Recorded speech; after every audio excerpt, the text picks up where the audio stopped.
Hi friends, मैं आकांक्षा शर्मा जी की with आकांक्षा में आपका स्वागत करती हूँ। मध्य प्रदेश पटवारी ग्रुप और ग्रुप टू के लिए हमारा ये प्रबंधन का पैकेज चल रहा है। इसमें हमारा 8 भाग हो चुके थे और ये 9वां भाग है हमारा।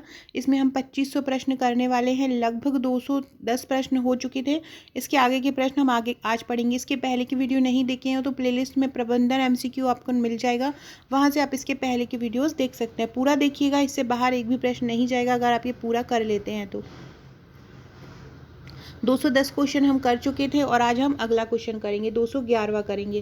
क्वेश्चन है, उद्योगों में भर्ती के लिए आमतौर पर किस पद्धति का प्रयोग किया जाता है। उद्योगों में जब भर्ती की जाती है लोगों की, काम करने वालों की, तो वो किस प्रकार से भर्ती की जाती है। मध्यस्थों द्वारा की जाती है, नियोजन कार्यालय द्वारा की जाती है, या सीधी भर्ती की जाती है। मतलब मध्यस्थ तुम्हारा कोई ले आया है कि इसको काम पे रख लो, या सीधी भर्ती होती है। तो नियोजन कार्यालय द्वारा भर्ती होती है। जो कार्यालय होता है, जो नियोजित होता है, जहाँ पर सब काम हो रहे हैं, योजनाएं बन रही हैं, उसके द्वारा ही उद्योगों में भर्ती की जाती है। तो उद्योगों में भर्ती के लिए आमतौर पर किस पद्धति का प्रयोग किया जाता है। नियोजन कार्यालय द्वारा भर्ती, इसके द्वारा नियोजन कार्यालय द्वारा इनकी भर्ती की जाती है।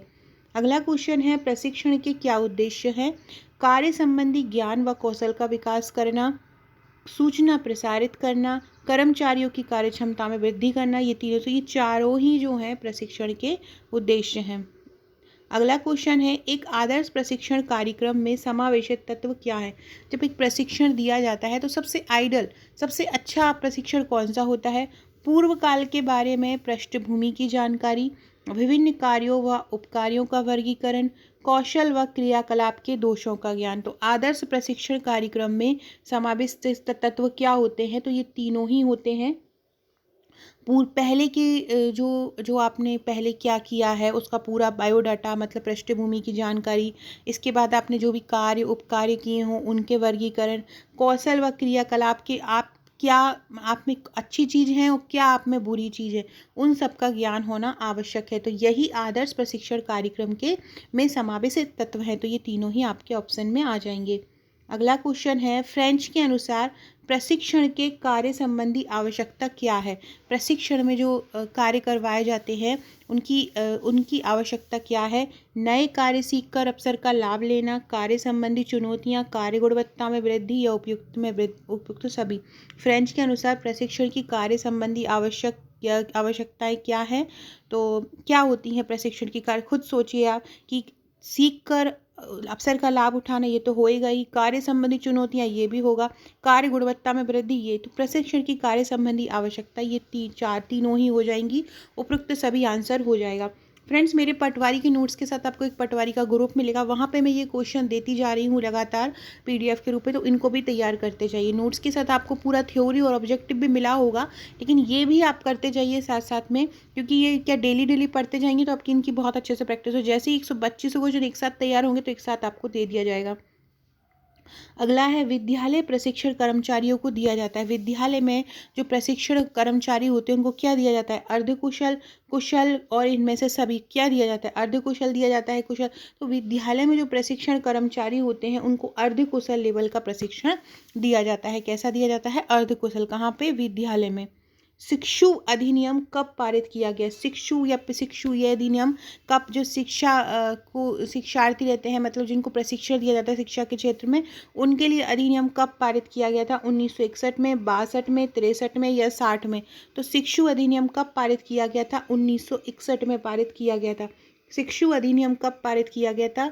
शिक्षु अधिनियम 1961 में पारित किया गया था। ध्यान रखिएगा, कब पारित किया गया शिक्षु अधिनियम, 1961 में। Very very important. आवेदन पत्र में शारीरिक अथवा मानसिक दोष का वर्णन किस शीर्षक के, यदि आवेदन पत्र में आप आवेदन भर रहे हो, जैसे कि आपका सिलेक्शन होता है और आपको पूरा अपना डाटा फिल करना है, आपके बारे में जानकारी देना है, तो उसमें आपकी शारीरिक अथवा मानसिक दोष का वर्णन किसके अंतर्गत आएगा। मानसिक अक्षमताएं, शारीरिक अक्षमताएं, जीवन संबंधी जानकारी। देखो, शारीरिक भी बोल रहे हैं और मानसिक भी बोल रहे हैं, तो मानसिक अक्षमता, शारीरिक अक्षमता, तो ये इसमें ऑप्शन आ जाएगा क्या, सी, जीवन संबंधी जानकारी। जीवन संबंधी जानकारी, जीवन संबंधी जानकारी में आपकी शारीरिक अक्षमताएं भी आ जाएगा और मानसिक अक्षमताएं भी आ जाएगा। आवेदन पत्र में जीवन संबंधी जानकारी के उल्लेख में क्या नहीं होता? शरीर का माप, संस्था के परिचित व्यक्ति का उल्लेख, वैवाहिक स्वर, निर्भर व्यक्तियों देखो इसमें तीन दो दूसरा वाला जो है वो अलग लग रहा है, बाकी सब शरीर की बात है। शारीरिक माप खुद से रिलेटेड बात है, वैवाहिक आपका स्तर जो भी आप वैवाहिक हैं, आपका विवाह हुआ है या नहीं, निर्भर व्यक्तियों के संदर्भ के बारे में जानकारी, तो इसमें क्या नहीं होगा? संस्था के परिचित व्यक्तियों का उल्लेख नहीं होगा।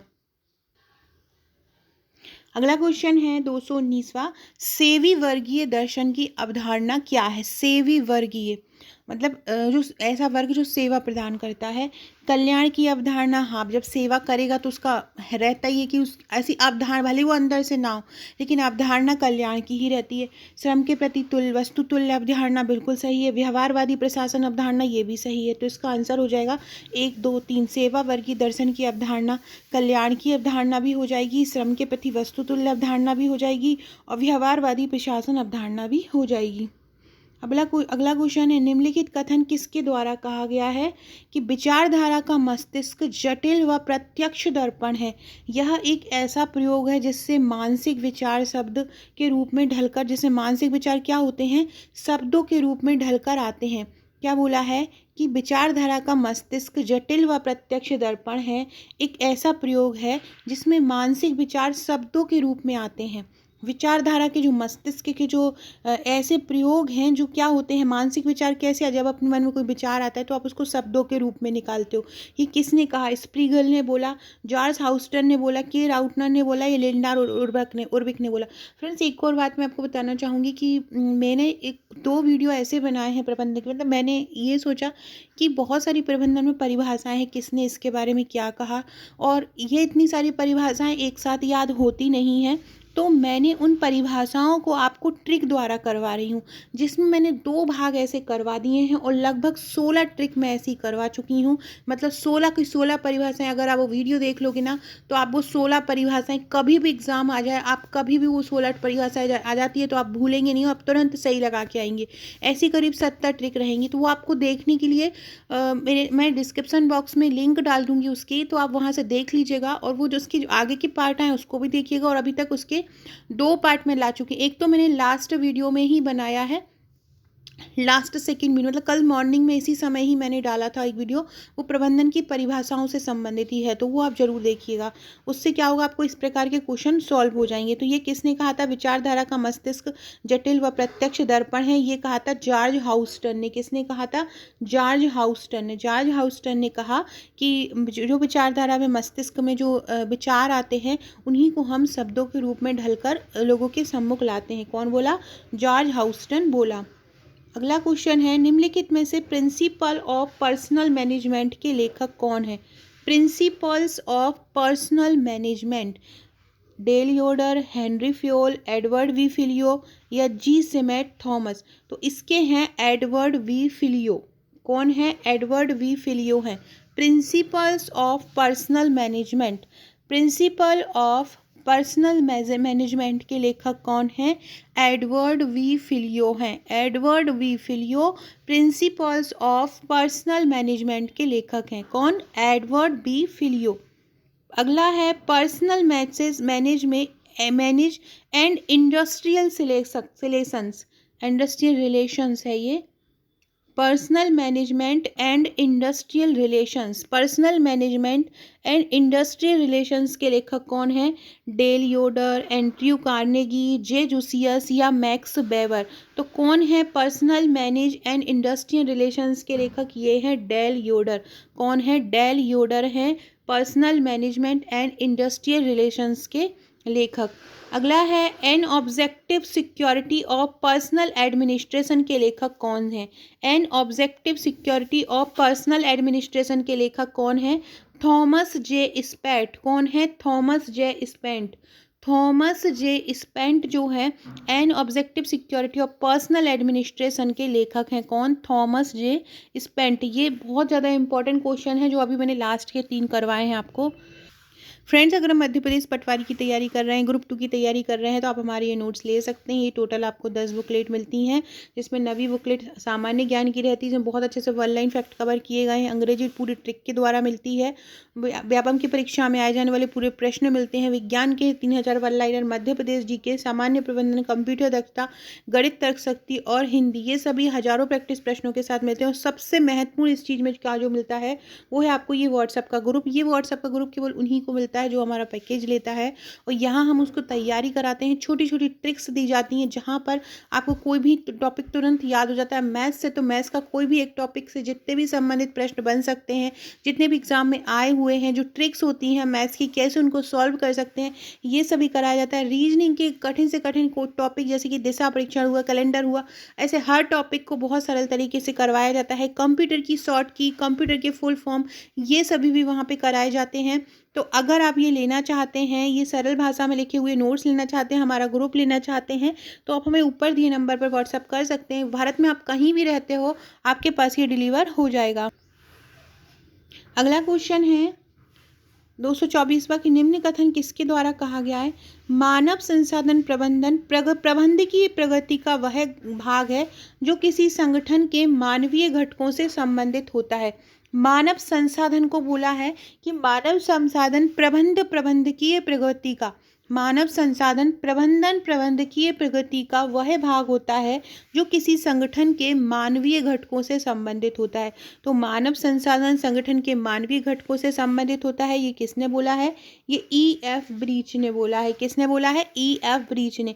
मानव संसाधन प्रबंधन प्रबंधकीय प्रगति का वह भाग होता है जो कि किसी संगठन के मानवीय घटकों से संबंधित होता है। तो ये कौन बोला है? E.F. ब्रीच बोले हैं। कौन बोले हैं? E.F. ब्रीच। निम्न में से R.C. डेविस के अनुसार मानवीय संसाधन प्रबंधन का मूल उद्देश्य नहीं है। क्या नहीं है? अमौद्रिक अभिप्रेरणों को विकास करना, कर्मचारियों की कार्य क्षमता में वृद्धि करना, संगठन के उद्देश्यों के अनुसार योग्य कार्य समूह का निर्माण करना, उपयुक्त सभी। तो R.C. डेविस के अनुसार मानवीय संबंधन प्रबंधन का मूल उद्देश्य अमौद्रिक अभिप्रेरणों का विकास करना तो बिल्कुल है, कर्मचारियों की कार्य क्षमता में वृद्धि करना ये भी है, संगठन के उद्देश्यों के अनुसार योग्य कार्य समूह का निर्माण करना, ये मानवीय संसाधन प्रबंधन का मूल उद्देश्य नहीं है। कौन सा? सी। अगला क्वेश्चन है R.C. डेविस के अनुसार मानवीय संसाधन प्रबंध उद्देश्यों को कितने भागों में बांटा है? R.C. डेविस के अनुसार मानव संसाधन उद्देश्य संसाधन जो प्रबंध उद्देश्य हैं उनको कितने भागों में बांटा है? 2 भाग, 4 भाग, 3 भाग या 5 भाग? तो R.C. डेविस के अनुसार मानवीय प्रबंधन उद्देश्यों को 3 भागों में बांटा है। कितने भागों में बांटा है? 3 भागों में बांटा है। मानवीय संसाधन प्रबंधन की विषय वस्तु में कौन कौन सम्मिलित हैं? कार्य का आयोजन, औद्योगिक विकास, योजना व विकास या प्रशासन। तो इनमें कौन सा सम्मिलित है? तो कार्य का आयोजन भी है, योजना विकास भी है और औद्योगिक संबंध भी है। प्रशासन इसका काम नहीं है। 1, 2, 3 उसका आंसर हो जाएगा। सेल्फ डेवलपिंग अमेरिका के लेखक कौन है? सेल्फ डेवलपिंग अमेरिका के लेखक कौन है? ये हैं H.R. रटनबर्ग। कौन से हैं? H.R. रटनबर्ग। H.R. रटनबर्ग कौन है? सेल्फ डेवलपिंग अमेरिका के लेखक हैं। H का क्या है? H.R. रटनबर्ग। एक सेकेंड रुकिएगा।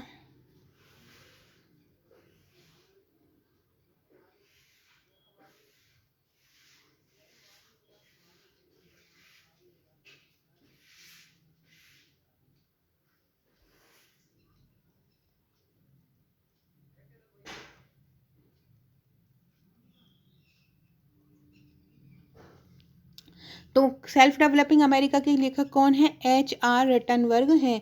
कार्य के आयोजन में क्या क्या शामिल है? किसी कार्य का आयोजन किया जाता है तो उसमें क्या क्या शामिल है? चयन, सेवा योजन, कार्य पे नियुक्ति, भर्ती, पद सृजन।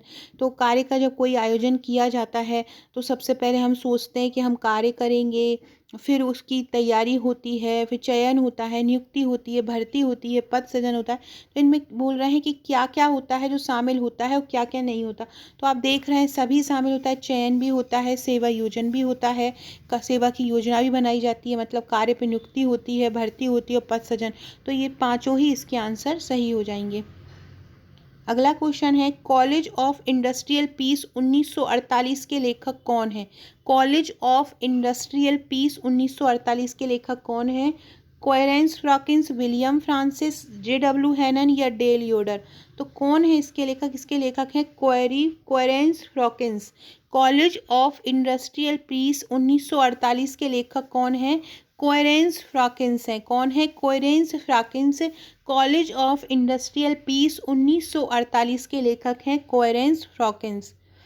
अगला क्वेश्चन है, प्रवलंबन की तकनीकों में कौन सम्मिलित नहीं है? वाक्यपूर्ण प्रशिक्षण, प्रश्नावली परीक्षण, कार्टून परीक्षण और शब्द संयोग परीक्षण। तो कौन इसकी तकनीकों में शामिल नहीं है?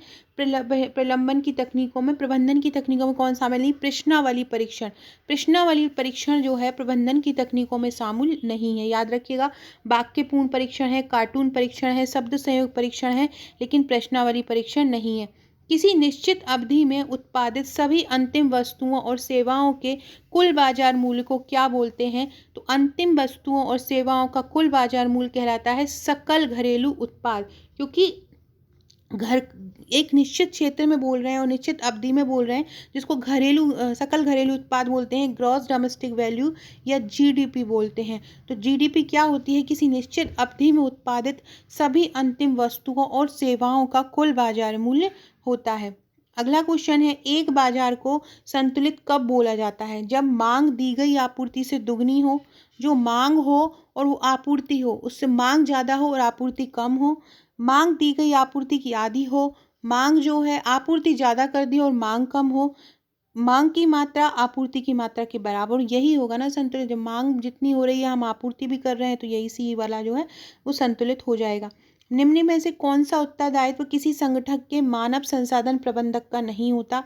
अनुरक्षित सलाह, भर्ती और चयन, उत्पादन नियोजन और वस्तु का प्रबंधन, प्रशिक्षण और विकास। तो में कौन मानव संसाधन का प्रबंधन का काम नहीं होता? उत्पादन का नियोजन और वस्तु का प्रबंधन, ये मानव संसाधन प्रबंधक का नहीं होता है। बाकी सभी अनुरक्षित सलाह, भर्ती, चयन, प्रशिक्षण, विकास, ये मानव संसाधन प्रबंधक का काम होता है। अगला क्वेश्चन है, जब रेटिंग सुपरवाइजरों, ग्राहकों और समकक्षों के से प्राप्त की जाती है तो यह कौन सा फीडबैक कहलाता है? बहुत ही इंपॉर्टेंट, बहुत ही सरल क्वेश्चन है। फ्रेंड्स, आगे बढ़ने से पहले अगर आपने मेरे WhatsApp, Telegram, Facebook, Twitter, Insta को ज्वाइन नहीं किया है तो ज्वाइन कर लीजिएगा, वहाँ आपको महत्वपूर्ण अपडेट मिलता रहेगा। इसके अलावा अगर आपने आपका नंबर मेरे पास व्हाट्सएप में अभी तक सेव नहीं कराया है तो सेव करा दीजिए। आपको स्टेटस के थ्रू महत्वपूर्ण जानकारी मिलती रहेगी। 6260190944 मेरा व्हाट्सएप का नंबर है, तो आप मुझे यहाँ पर स्टेटस भेजिएगा, तो यहाँ पर आपको सभी जानकारी मिलती रहेगी। 5 तारीख से यहाँ स्टेटस के थ्रू भी तैयारी कराई जाएगी, तो वो भी आपको मिल ही रहेगी। तो जब रेटिंग सुपरवाइजरों, ग्राहकों और समकक्षों के बीच प्राप्त की जाती है तो वो 360 डिग्री फीडबैक कहलाता है। कौन सा कहलाता है? 360 डिग्री फीडबैक वो कहलाता है। अगला क्वेश्चन है, कर्मचारियों के प्रदर्शन को कंपनी के निर्धारित लक्ष्यों के अनुरूप करना क्या कहलाता है? कर्मचारी जो प्रदर्शन कर रहे हैं उसको कंपनी के निर्धारित लक्ष्यों के अनुरूप करना। मूल्यांकन प्रबंधन, सेवा से अलग प्रशिक्षण प्रबंधन, सोपान क्रम और प्रदर्शन प्रबंधन। तो इसको प्रदर्शन प्रबंधन बोलते हैं। क्या कर रहे हैं? देखो, प्रदर्शन हो रहा है और प्रदर्शन किस कारण से हो रहा है? प्रबंधन के लिए हो रहा है, तो इसको हम प्रदर्शन प्रबंधन ही बोलेंगे। कर्मचारियों के प्रदर्शन को कंपनी के निर्धारित लक्ष्यों के अनुरूप करना तथा उनका मूल्यांकन करना क्या कहलाता है? प्रदर्शन प्रबंधन कहलाता है। इसको परफॉर्मेंस मैनेजमेंट भी बोलते हैं। निम्नलिखित में से कौन सा अधिकतर संगठनों में मानव संसाधन कार्य का हिस्सा नहीं होता?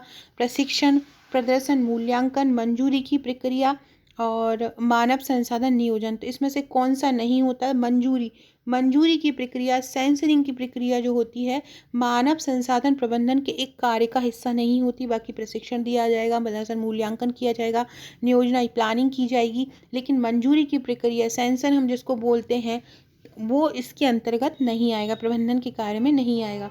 अगला है इंसेंटिव जैसे कि आप किसी कंपनी में काम करते हो, आपको इंसेंटिव मिलता है, आप कुछ अच्छा कर देते हैं, कुछ एक्स्ट्रा करा देते हैं तो आपको इंसेंटिव मिलता है, या आपको त्यौहार वगैरह पे इंसेंटिव मिल दिया जाता है।